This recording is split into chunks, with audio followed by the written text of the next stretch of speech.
here's the craziest thing. This is my book, The Sales Playbook.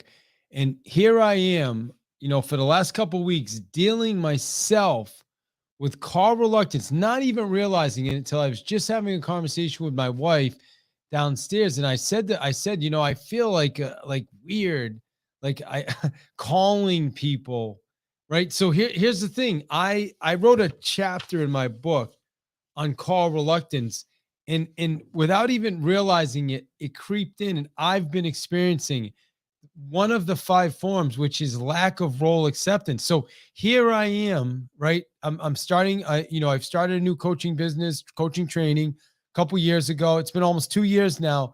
And I'm thinking, I don't want to be calling people because I'm above that. Like, what are they going to think if me, the owner of the company, is going to call them without even realizing it? And the only reason that just came out is because when I was talking to my wife, I'm like, I don't know. I just feel embarrassed calling people. Like, and then it clicked. Like, that's exactly what we talk about here in the book, right here.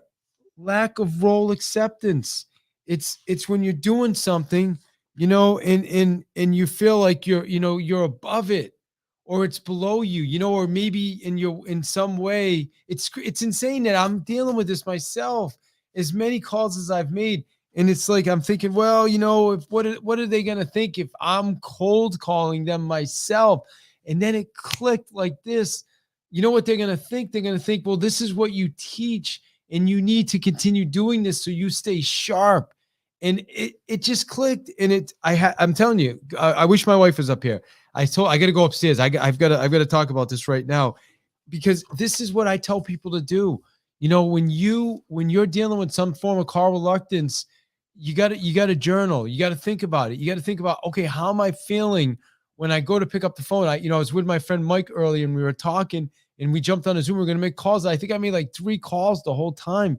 And the whole time I'm just thinking about, like, oh gosh, if I call, they're going to think, oh, why is he calling me? Holy, I thought he was so much bigger than that. And it clicked. It's like, yeah, do I always need to make calls? No, certainly not. But I shouldn't be dealing with call reluctance myself. And you know what?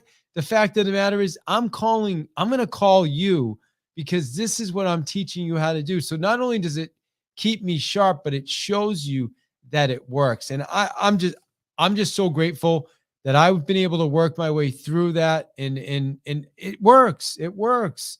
And there's 5 forms of call reluctance. Yeah, guys, get a copy of my book.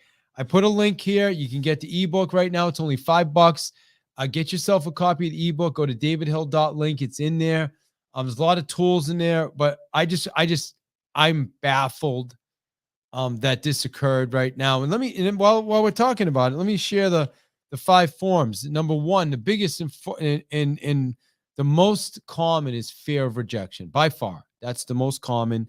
The next one is lack of role acceptance, which is one that we like I said, you don't even realize you're doing it.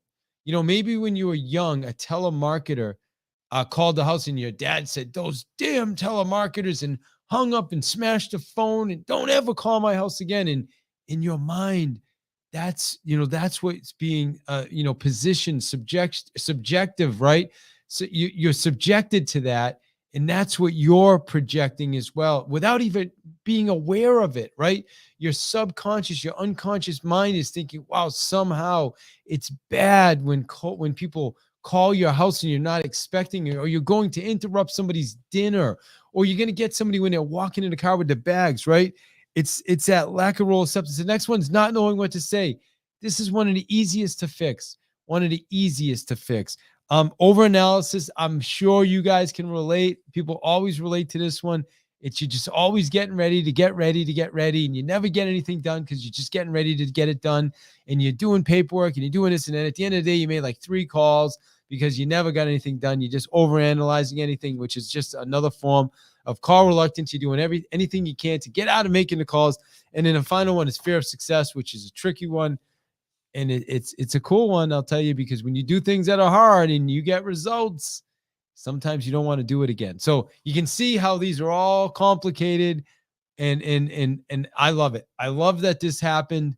And I'm excited, man. I gotta start talking more about this. I'm going to teach a class on the 5 forms of call reluctance from my book, The Sales Playbook. Appreciate you watching this. And if I can help you with anything, go to my link, see how I serve salespeople, and thank you for spending the time here. And I hope you got something from this.